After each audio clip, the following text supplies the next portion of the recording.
Okay, today we're going to go ahead and start discussing occupancy classifications and loads. Hopefully you have reviewed your and read Chapter 2 in your textbook, and then you've read Chapter 3 in the IBC code book. So we're going to be talking about occupancy classifications and how it works. So make sure you have your IBC code book, because I want you to be able to dive into that and be able to use it daily, because once you get through with this course, you as a designer or contractor or would end up having to use that particular code book in order to do your services. So talking about occupancy classifications. What is it? Why was the codes developed to begin with? And it was developed mainly because of different hazardous situations referred to as risk factors. So what are we talking about? What are risk factors? Well, that may be spatial characteristics. Could be because there's low light levels and people have a hard time seeing getting out of the building. There could be fixed seating. And you're having a hard time going through rows to get out of the building. It could be fuel loads. Now, when you think of fuel, we're not talking about just gasoline and other loads. We're talking about fuel loads, things that are combustible. That could be the finishes that are used in the building, the upholstered furniture, or any other flammable contents. It could be the concentration of occupants.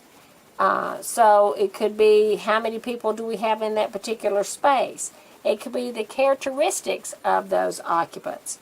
What we're talking about, mobility, age, alertness, and sometimes if you're just familiar with that particular space or not. So those are some of the risk factors that we look at, or your building inspectors look at, when trying to identify which classification you're to use. Now, the occupant load will be the most influential component in determining the occupancy classification. The occupant load is considered to be the number of people that is assumed to safely occupy a space or building. So we've got to determine how many people can go within that space. If you've ever walked into a restaurant or to a bar or a commercial building, you'll see right at the door it says occupant load and how many can be safely in that building. So you need to look at that. The occupancy classification must be assigned to every building or space within a building, and each tenant or tenant space must be determined separately, in effect, the way you share those public spaces and how they're classified. So we need to kind of determine all of these things when determining what our occupancy classification is. In addition to, any time that you close a business, let's say we had a building downtown and it was a mercantile, a store, retail store, and they closed down. And so now a lawyer wants to build it. Well, it was a retail store which is classified as mercantile, and so now it's closed down and we're going to do a lawyer's office, so now it's going to be classified as a business. So it's changing the classification. So therefore we have to go back and revamp and look at the whole aspects of what can you do with a business.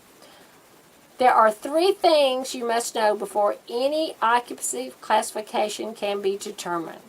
That's the type of activity occurring, the expected number of occupants, whether unusual hazards or risk factors are present. So there's lots of different things that you can determine or utilize within that space. So we've got to look at that. So let's look at the IBC code book. So you've got your IBC code book going here. I want you to open it up to Chapter 3. And this Chapter 3, of course, is what we're going to be referencing and what I've been talking about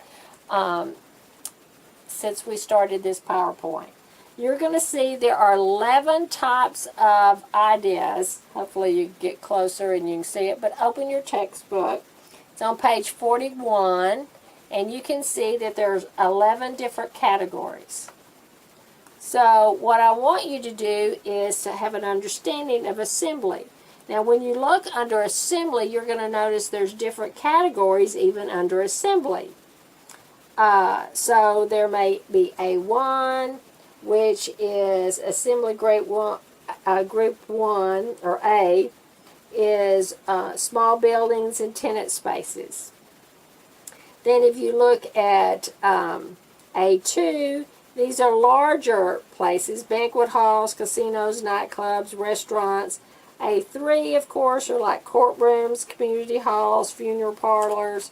But you need to be able to understand the differences between those. And then A4 are more of your athletic areas. They are your arenas, skating rinks, tennis courts, and A5 are like your amusement park structures. So we have to kind of look and try to determine which classification we're doing. Then you're going to look under business. Remember business, there's a list of places in business, so you want to be able to look through there and identify.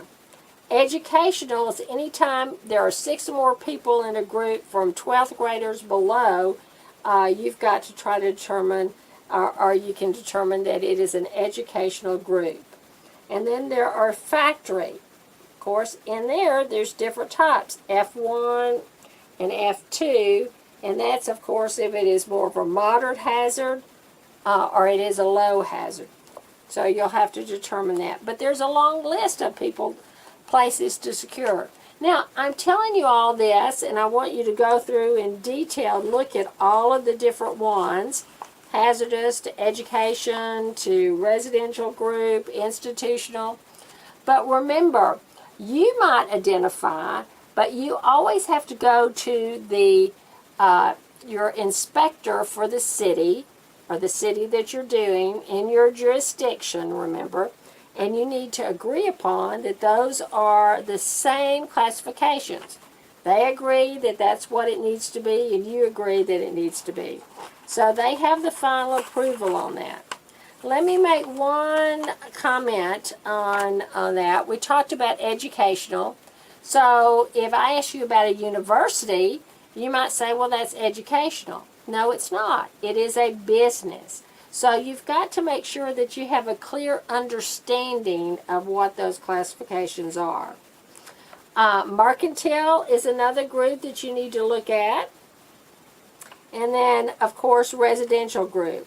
And there's all subdivisions under residential. And that could be boarding houses, dormitories group.